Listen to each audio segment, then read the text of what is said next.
नमस्कार, जय श्री कृष्णा। आज हम आपको बताने जा रहे हैं कि यदि आप वृष लगन के जातक हैं तो आपके लिए हमारा ये वीडियो है।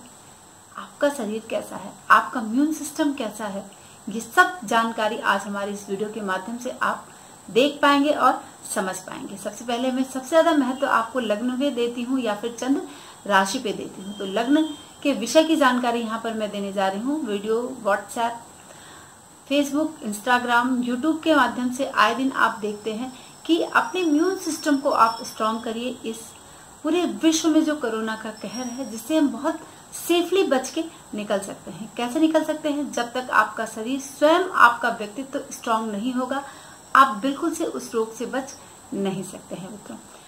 अगर आप किसी के संपर्क में भी आ जा रहे हैं, किसी कोरोना पॉजिटिव जो व्यक्ति है उसके संपर्क में भी अगर आप आ रहे हैं और आपका जो इम्यून सिस्टम है बहुत स्ट्रांग है, तो आप बच निकलेंगे, है ना।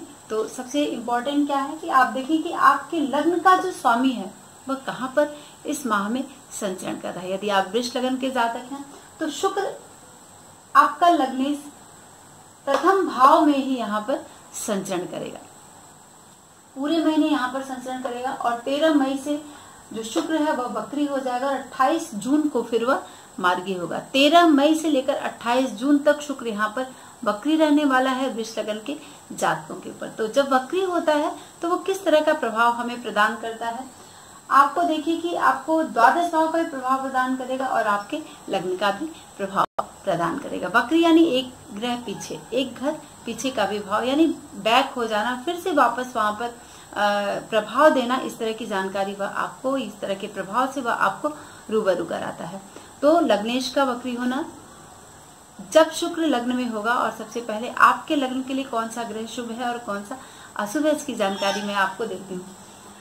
बुध और शनि आपके लग्न के लिए बहुत ही शुभ ग्रह होते हैं और आपकी राशि के लिए, लेकिन गुरु, सूर्य और चंद्रमा ये शुभ नहीं होते हैं, क्योंकि चंद्रमा तृतीय भाव का स्वामी होता है, सूर्य चतुर्थ भाव का, और शनि जो है आपके आप बृहस्पति आपके एकादश भाव का और आपके अष्टम भाव का स्वामी होता है। तो ये स्थिति बहुत पॉजिटिव नहीं होती है, लेकिन बुध और शनि बहुत ही पॉजिटिव होते हैं। और शनि शुक्र जो है वह आपका लग्नेश है। लग्नेश लग्न में बैठकर आपको कुछ ऐसे विचार मन में देगा जिससे कि आप किसी भी महिला की तरफ, अगर आप महिला हैं तो पुरुष की तरफ, पुरुष है तो महिला की तरफ आपका आकर्षण बढ़ेगा। लेकिन आपको यहाँ पर सावधान रहने की जरूरत है। क्यों? क्योंकि सूर्य आपके लग्न में ही संचरण करेगा 14 जून तक। 14 जून के बाद से वह मिथुन राशि में संचरण करेगा। तो 14 जून तक आपको बहुत ज्यादा सावधान रहने की जरूरत है। संपूर्ण स्त्री सुख आपको प्रदान होगा और बहुत सारे इस तरह के विचार आएंगे जिसको हम कहते हैं स्त्री विषयक विचार आपके मन में आने वाला है। स्त्री है तो पुरुष विषयक, पुरुष है तो स्त्री विषयक विचार आपके मन में आएगा। काफी धन आपको इस महीने में मिलने जा रहा है। क्यों? क्योंकि वह 13 तारीख से जब शुक्र वक्री होगा तब भी आपको धन से नवाजेगा, आपको धन का लाभ प्रदान करेगा। स्ट्रांग हो जाएगा शुक्र, यानी आपका लग्नेश बहुत ही स्ट्रांग स्थिति में हो जाएगा। और तो आपका सस्टेज भी है, तो वक्री होने के बाद यहाँ का प्रभाव देगा द्वादश का, और द्वादश से जाकर छठे पर दृष्टि डालेगा। तो व्यवसाय में भी आपको लाभ शुक्र बहुत ज्यादा प्रदान कर रहा है और स्त्री सुख प्रदान कर रहा है और काफी धन आपको दिलाने जा रहा है। एक इम्पोर्टेंट बहुत बात है आपको जो मैं बताने जा रही हूँ कि नए लोगों से आपका यहाँ पर परिचय कराएगा शुक्र, और उनसे स्नेह काफी मिलने वाला है। शुक्र की स्थिति जब आपके लग्न में होगी और प्लस वक्री स्थिति में भी अगर होता है तो भी बहुत विशेष फल द्वादश भाव का शुक्र यहाँ पर नहीं प्रदान करेगा, अगर हम लग्न से देख रहे हैं तो शुक्र आपके जन्म कुंडली में अगर शुभ है, ठीक है, केंद्र और त्रिकोण का स्वामी है, तब भी वह आपको बहुत ज्यादा लाभ प्रदान करेगा। लेकिन अगर छठे, 8वें, 12वें में बैठा है और ट्रांजिट से सूर्य का संचरण एक साथ है शुक्र का, तो यहाँ पर आपको थोड़ा सा स्त्रियों से सावधान रहने की जरूरत है ना। और बहुत ज्यादा स्त्री भोग करने से भी आपको थोड़ा सा बहुत बैलेंस बनाकर चलना होगा। अब हम चलते हैं कि द्वितीय भाव का स्वामी बुध है आपके, ठीक है, आपके पंचम भाव का स्वामी भी बुध है और बुध आपके द्वितीय भाव में यहाँ पर संचरण करेगा। मिथुन राशि में 2 अगस्त तक यहाँ पर रहने वाला है। साथ में बुध के राहु और सूर्य विद्यमान है। राहु द्वितीय भाव में धन काफी नहीं देता है ना। धन से संबंधित दिक्कतें यहाँ पर प्रदान करता है, लेकिन बुध की स्थिति अब हम देखते हैं कि किस तरह का वह प्रदान करेगा। अब बुध भी अस्त और वक्री हो जाएगा 21 जून से। तो बुध की भी स्थिति यहाँ पर वक्री वाली बन रही है। तो बुध आप देखें कि काफी कुछ, क्योंकि बुध बहुत ही पॉजिटिव है तो मन बहुत ही स्वस्थ रहेगा आपका। परिवार के घर में फैमिली के भाव में बैठा है, यहाँ पर आकर धन भाव में बैठा है, तो ये स्थिति आपके लिए काफी पॉजिटिव करने वाला है। लेखन कार्य आप कर सकते हैं, ठीक है। तो अगर बुध आपकी जन्मपत्री में अशुभ है तो आपको अदालती जो निर्णय है उन दस्तावेजों पर हस्ताक्षर करने से पहले या फिर साइन करने से पहले आपको बहुत ध्यान। अब बुध की स्थिति जब बुध वक्री होगा 21 जून से, तो यहाँ पर आप देखें कि और अस्त भी हो जाएगा। तो अस्त हो जाएगा तो विचार तो आपके बहुत ही अच्छे आएंगे, लेकिन चंचलता आपके मन में बहुत ज्यादा रहने वाली है। सूर्य, शुक्र और बुध की स्थिति आपके लग्न में यहाँ पर रहने वाली है पूरे महीने, पूरे जून के महीने। और अस्त और वक्री होकर भी बृहस्पति, चूंकि शुक्र भी यहाँ पर वक्री हो जाएगा, 2 वक्री ग्रह सूर्य के साथ यहाँ पर विद्यमान होंगे। अब बुधादित्य योग का निर्माण यहाँ पर बुध नहीं कर पा रहा है, आप देखें, क्योंकि वह 21 जून से वक्री होकर सूर्य के साथ और द्वितीय और लग्न पर यहाँ पर प्रभाव डालेगा। तो आपके विचार बहुत सुंदर आएंगे, लेखन कार्य आपका पूरा हो सकता है। आपको बुध को यहाँ पर स्ट्रॉन्ग करने की जरूरत है, क्योंकि अस्त स्थिति है तो आपकी वाणी में भी यहाँ पर थोड़ा सा दिक्कत प्रदान कर सकता है, क्योंकि राहु वहां पर बैठा है। तो धन से संबंधित जो मामले हैं यहाँ पर हो सकता है कि कुछ बाधा उत्पन्न हो जाए। क्योंकि सूर्य भी यहाँ पर बैठा है तो एक पितृ दोष का यहाँ पर निर्माण हो रहा है द्वितीय भाव में। आप देखें यहाँ पर जन्मपत्री में, तो इसका उपाय आप जरूर करें। आपको बहुत सावधान रहने की जरूरत है। शुभता प्रदान करने के बावजूद भी यहाँ पर थोड़ा सा बाधा युक्त समय रहेगा, लेकिन फिर भी लास्टली अगर आप उपाय कर लेते हैं राहु का, तो आपको बहुत ही शुभ प्रभाव यहाँ पर मिलने वाला है। सूर्य की स्थिति क्या है? सूर्य आपके लग्न में रहेगा 14 तारीख तक, 14 मई से 14 जून तक वह आप वृष राशि में विद्यमान होगा और फिर वह मिथुन राशि में संचरण करेगा। आप देखिए कि पंचम भाव का स्वामी सूर्य है। सूर्य लग्न में और आपके द्वितीय भाव में संचरण कर रहा है। तो द्वितीय भाव में जब संचरण करेगा तो आपको बहुत कुछ, चाहे वह झगड़े को लेकर हो, चाहे वह आपकी मन की अस्वस्थता को लेकर हो, वो वहां पर आपको थोड़ी सी परेशानी क्रिएट करेगा। आपको बुखार जैसी प्रॉब्लम हो सकती है, हाई ब्लड प्रेशर की प्रॉब्लम हो सकती है। अगर आप हाई ब्लड प्रेशर के पेशेंट हैं तो अपने स्वास्थ्य पर ध्यान देने की जरूरत है, ठीक है। और लोगों से झगड़े की भी संभावना बन सकती है, क्योंकि कुटुंब भाव में सूर्य बैठा है और लग्न में बैठा है, तो यहाँ पर आपके घर में झगड़े होने की संभावना बना रहा है। व्यवसाय में आपका मन नहीं लगेगा। आप चूंकि चतुर्थ भाव का स्वामी है और लग्न में संचरण कर रहा है, तो यहाँ पर आपको थोड़ा सा ये मास आपके लिए बहुत अनुकूल नहीं जाने वाला है।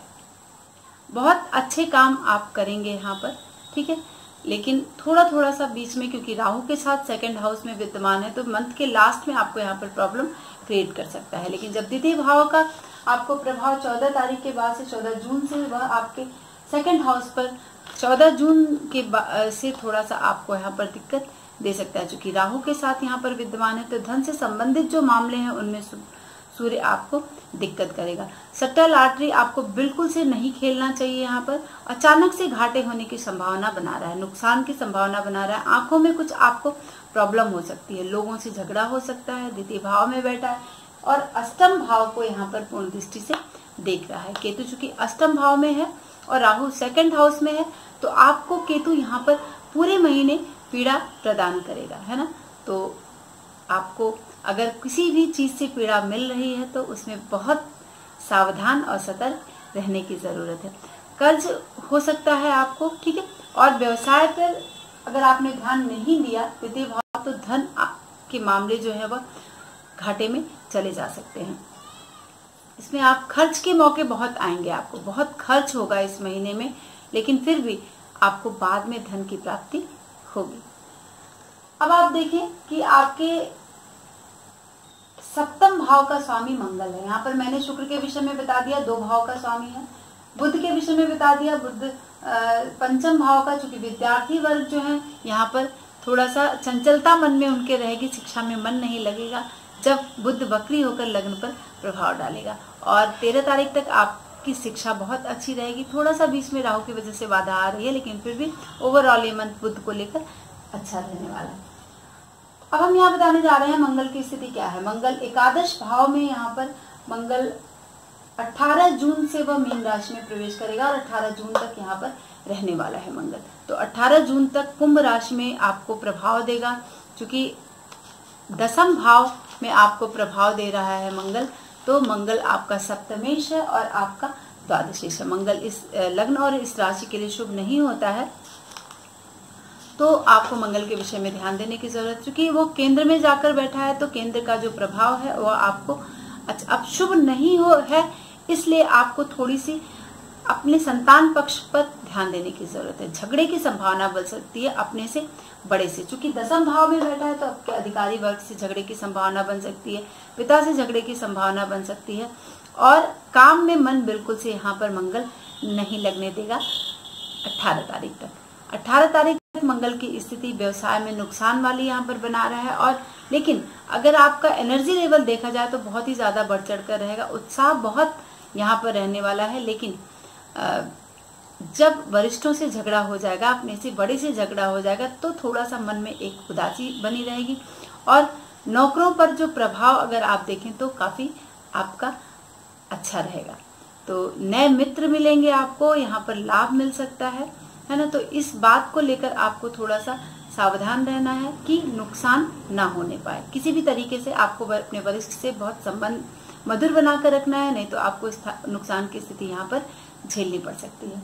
फिर आप देखिए कि मंगल 18 तारीख से मीन राशि में रहेगा, तो सप्तमेश यानी केंद्र का स्वामी एकादश भाव में जाकर मीन राशि में विद्यमान हो जाएगा और द्वादशेश भी यहाँ पर है।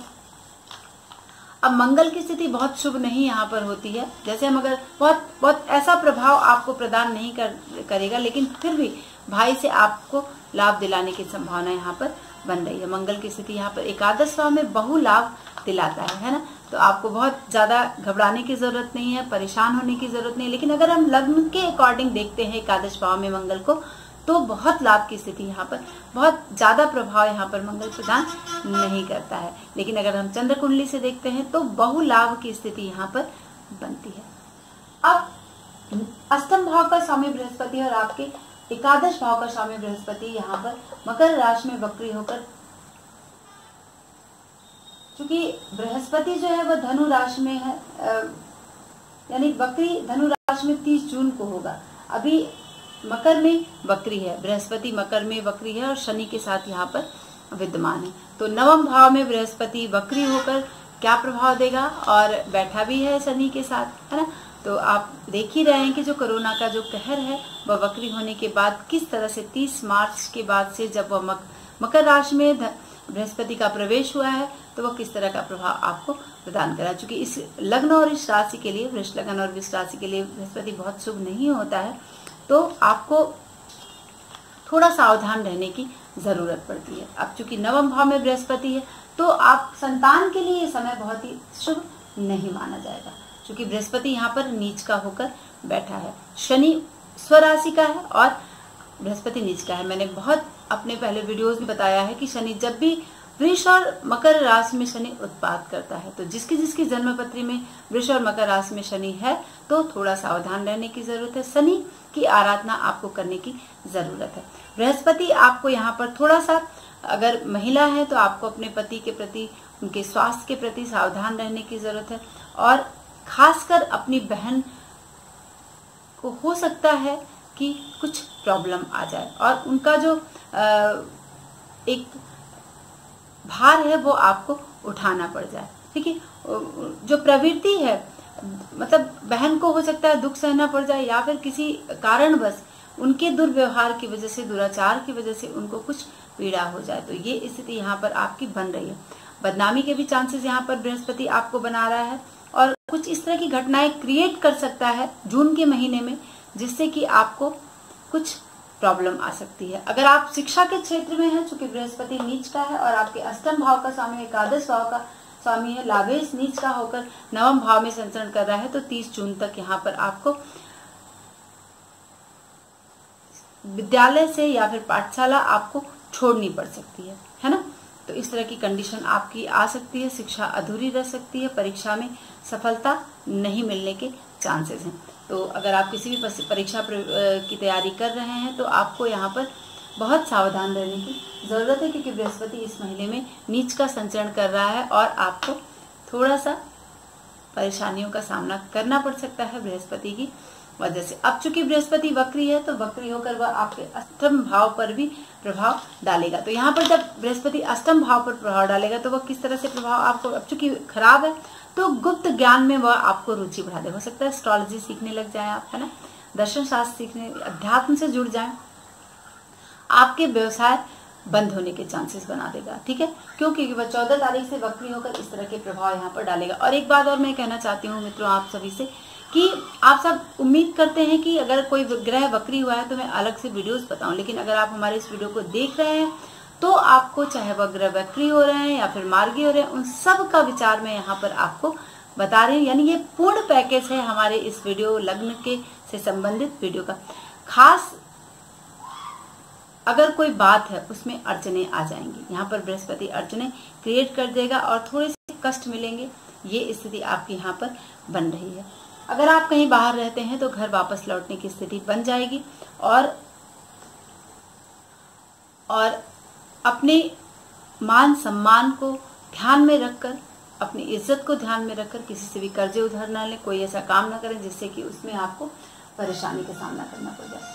अब आप देखिए कि शनि आपके नवम भाव का स्वामी है और आपके दशम भाव का स्वामी है। शनि स्वराशि में यहाँ पर बैठा है, वृष राशि में शुभ का होता है, योग कारक होता है, लेकिन फिर भी आपको यहाँ पर ये देखने की जरूरत है कि नवम भाव चूंकि शुभ है शनि यहाँ पर, तो आपके लिए यहाँ पर आपकी यश और कीर्ति को बढ़ाएगा। चूंकि स्वराशि में है लेकिन फिर भी मकर राशि में उत्पात जैसी स्थिति जरूर क्रिएट करता है, यह बात आपको ध्यान देने की जरूरत है। धन आपको प्रॉपर मिलेगा, नए उद्योग धंधे आप शुरुआत कर सकते हैं या उस तरह के विचार आपके मन में यहाँ पर आ सकते हैं। घर से दूर जाने वाली स्थिति बार बार बनेगी, तरक्की होगी आपकी, शनि यहाँ पर कराएगा और हो सकता है कि कहीं तबादले जैसी स्थिति आपकी बन जाए। संतान के लिए अगर ट्राई कर रहे हैं तो संतान की प्राप्ति आपको हो सकती है, ठीक है।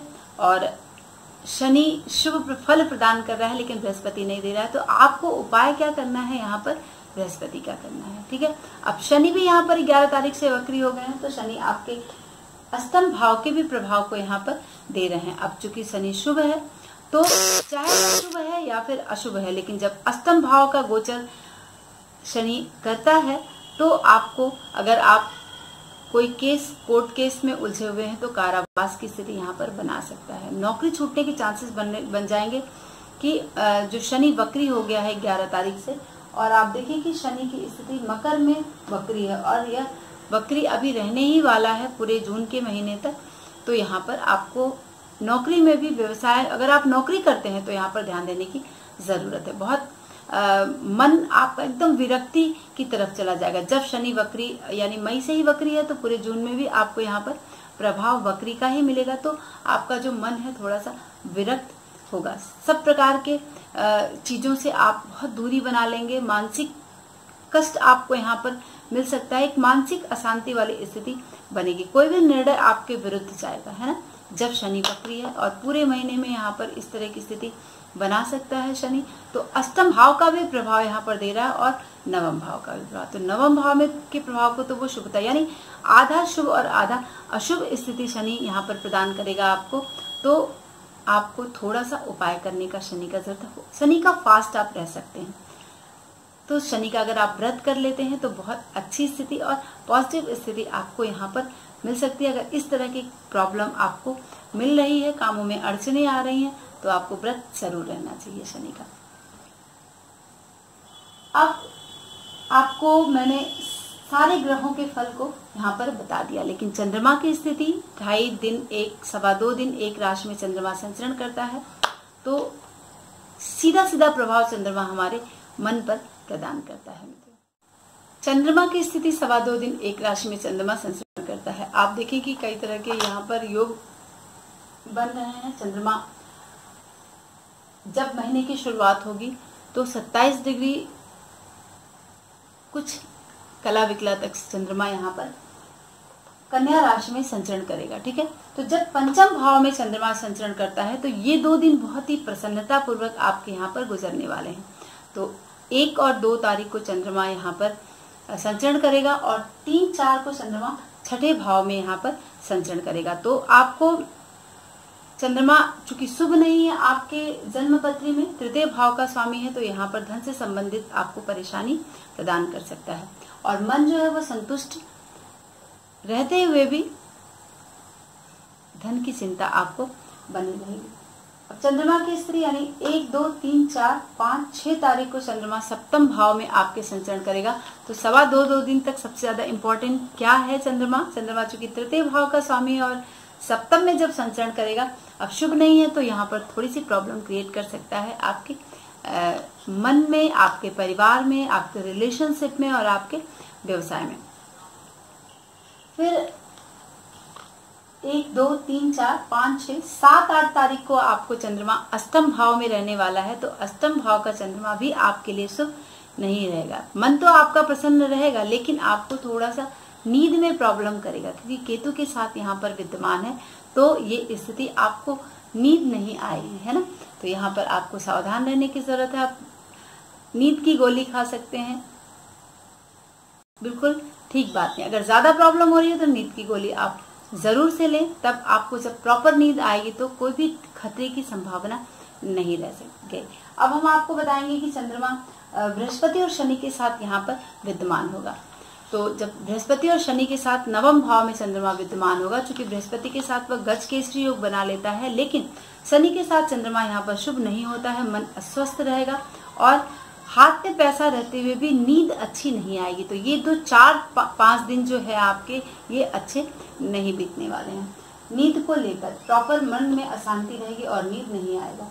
ठीक है, तो यहाँ पर आपको चंद्रमा को लेकर आपको बहुत सावधान रहने की जरूरत है। और 18-19 तारीख को आप चंद्रमा के विषय की जानकारी दे रहे हैं और लग्न में सबसे ज्यादा इंपॉर्टेंट होता है क्योंकि उच्च का यहाँ पर चंद्रमा आपका हो जाएगा। वृष राशि में चंद्रमा उच्च का हो जाएगा। तृतीय भाव का स्वामी यहाँ पर चंद्रमा है। 2.25 दिन संचरण करेगा। 18-19 तारीख को चंद्रमा पूर्ण तौर पर फर्स्ट हाउस में रहेगा। तो चूंकि सूर्य और शुक्र के साथ यहाँ पर विद्यमान है, आपको का जो मन है उसमें थोड़ी सी आपके विचार जो है वो आपके अच्छे आएंगे। ठीक है, बहुत अच्छे विचार आएंगे, लेकिन आपका जो पैसा है वह खर्च हो सकता है यहाँ पर। ठीक है, और कामों में थोड़ी सी अड़चने आ सकती हैं क्योंकि शुक्र और सूर्य यहाँ पर पहले से विद्यमान है। शुक्र भी यहाँ पर वक्री है और स्वास्थ्य आपका ठीक रहेगा।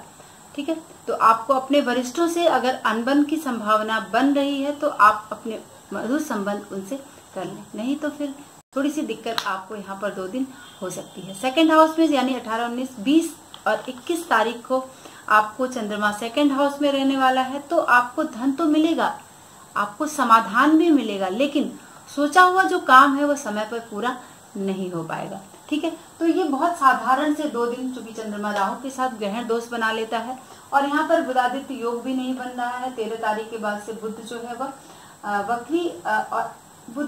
वक्री और अस्त हो जा रहा है। ठीक है, मिथुन राशि में। तो यहाँ पर सूर्य के साथ बुधादित्य योग का निर्माण भी नहीं हो रहा है और शनि जो है वह वक्री यहाँ पर स्वराशि का है और बृहस्पति यहाँ पर नीच का है।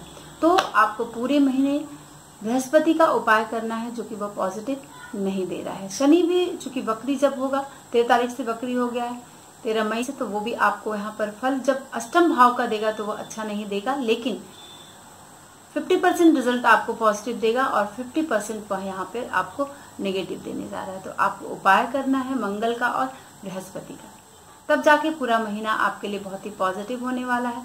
तो ये रहा हमारे वृष लगन वाले जातकों के लिए पूरे जून के महीने का फल।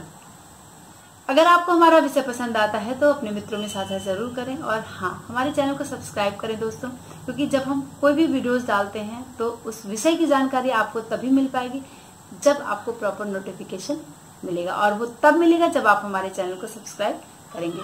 नमस्कार, जय श्री कृष्ण।